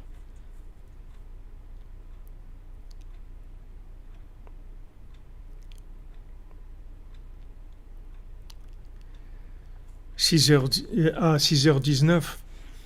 6h19, oui, c'est... 6h19, c'est le moment du molad. Des 6h19 tout à l'heure, c'est-à-dire là, il est 5h moins 10, ça fait dans 1h30. C'est le molad. Sur le site, on peut mettre les vidéos, mais on ne peut pas mettre 3700 vidéos. Il nous faut un serveur on n'a pas, on a un service de serveur normal et ça coûte déjà très cher. On n'a pas un serveur. Pour l'instant, il n'y a pas eu de. On n'a pas été dérangé pour l'instant. Et je fais attention aussi quand je parle de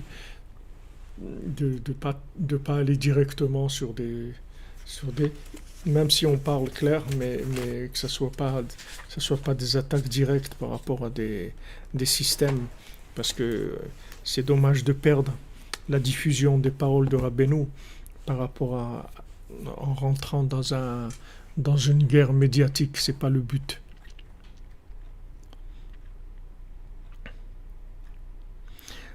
Alors, vous nous avez trouvé sur Odyssée, Mathieu Simard. Alors, vous donnez l'info pour les autres, parce que moi, je suis incapable de vous le dire. Ouais, exactement, Mike. C'est le soleil qui a rendez-vous avec la lune, exactement. Dans 1 heure et demie.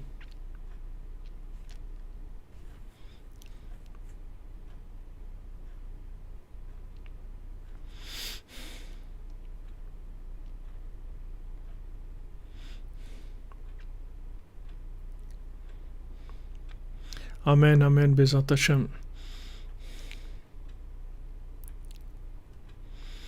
Ouais, la fin des marloquettes, comme vous dites.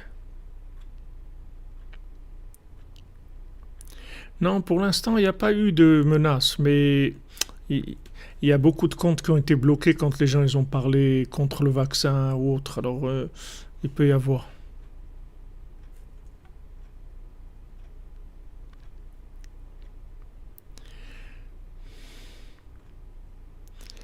Sur Odyssée, j'ai pas il y a quelqu'un là qui a trouvé l'adresse, mais pour l'instant, ne vous inquiétez pas.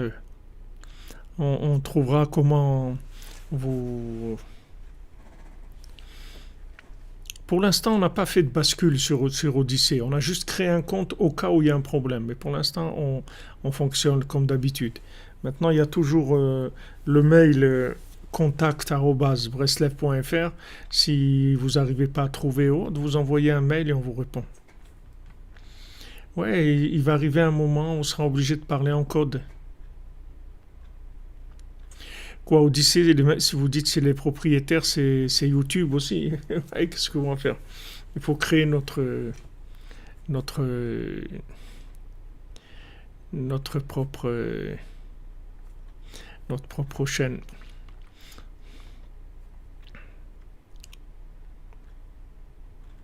Oui, quand vous dites Sandrine, c'est vrai. On fait attention, c'est-à-dire des fois je sors un peu, mais j'essaye de faire attention, de pas trop, de pas parler ouvertement.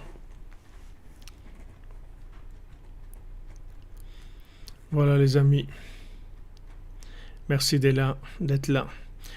Vous dites créer notre plateforme, c'est pas sorcier, je pense que c'est pas évident.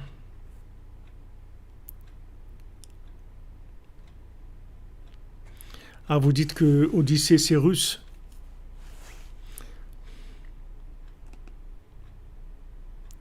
C'est sur le chat. Vous dites non, j'ai pas vu que vous parlez directement contre. Mais Hachem, qu'Hachem il nous protège. On a un Telegram aussi, mais oui, comme vous dites, on peut pas faire du live sur Telegram. C'est pas une plateforme pour faire de la vidéo en live. Amen. Rigi Romain, Ashrenu.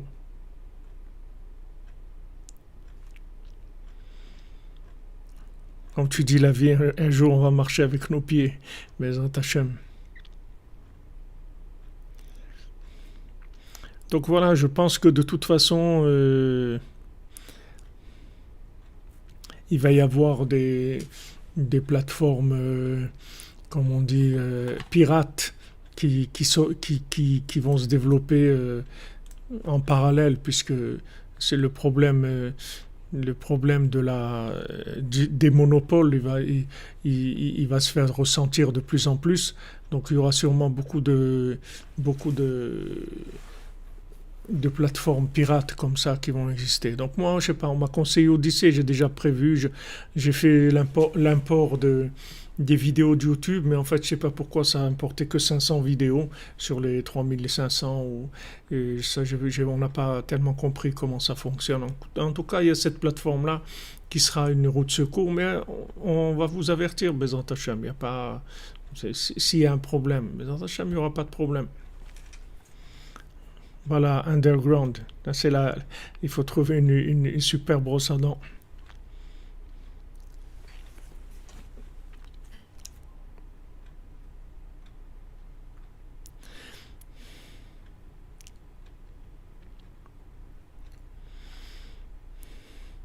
Ben, c'est normal qu'il y ait de la censure. Et, ben, au Hachem, que ça se fait ouvertement.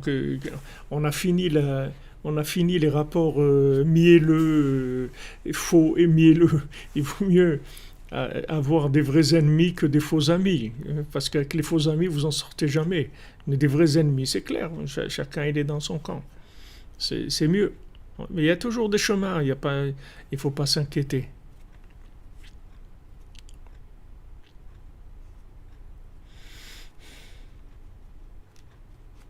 Vous dites que Odyssée c'est Google.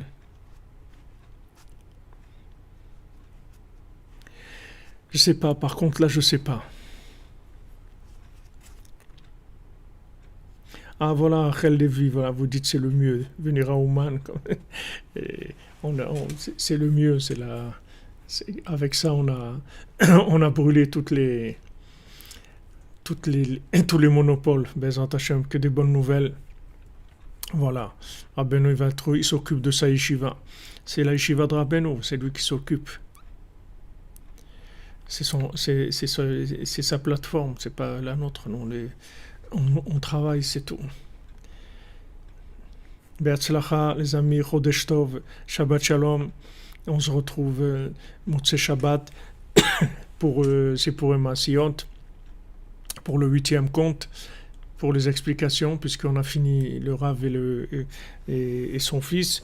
Donc on va commencer les explications et en même temps on rappellera pour le Tikkun HaKlali, donc dimanche soir à 21h heure de Paris, 22h heure d'Ouman et de Jérusalem. Mais on le répétera Bezrat Hashem, B'nei Motzei Shabbat et aussi Shabbat à 1h. En attendant, c'est là où vous pouvez le communiquer, communiquez-le, que le plus on est, c'est des voix unies, chacun c'est quelque chose de très important. Chacun qui en plus, ça fait des milliards de bâtiments, de possibilités.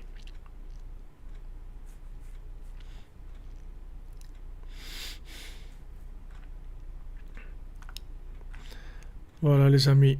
Une bonne santé pour vous, Sandrine, Bat Janine, pour votre maman, Janine Bat-Églantine, que des bonnes nouvelles.